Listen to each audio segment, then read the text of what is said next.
honored here tonight. And I know how challenging this work is, and the effort, the commitment, and the passion it takes to transform the life chances of students.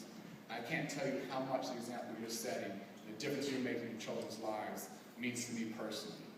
Each of these 3 schools has their own unique features that other schools can learn from. DeQueen Elementary in Arkansas is showing the way forward in how to adapt Common Core in the classroom, especially in under-resourced rural communities.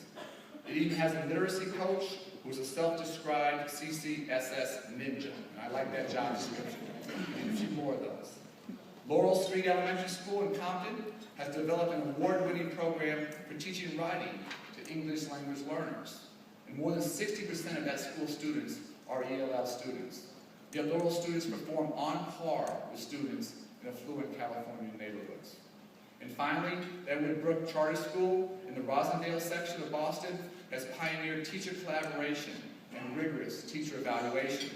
Every Wednesday afternoon for 4 hours, teachers work in school-wide and grade-level teams to learn from each other's successes and to analyze what works, and just as importantly, what doesn't work, what isn't working in the classroom.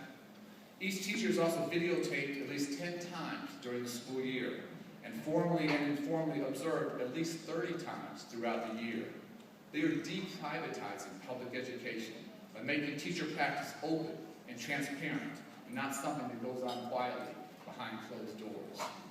Brooke's students, despite being low-income students selected through a random lottery, often top the state in reading, in writing, and math, and they are competitive with and often outperform students from Wellesley and Brookline. All 3 of these schools are clearly unique. What's also fascinating to me is they clearly have so much in common. They all have a rigorous curriculum. They all have high behavioral expectations. They all create a safe and orderly learning environment in a college-going culture. At all 3 schools, teachers collaborate, and students learn both to excel individually and to work in teams and to help each other.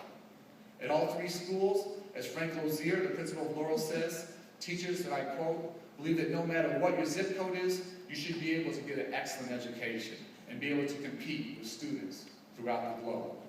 Amazing, amazing, critically important work. So please join me in applauding the school leaders and educators at these 3 fantastic schools. And ask those teams to please stand up. Let's give them a huge round of applause.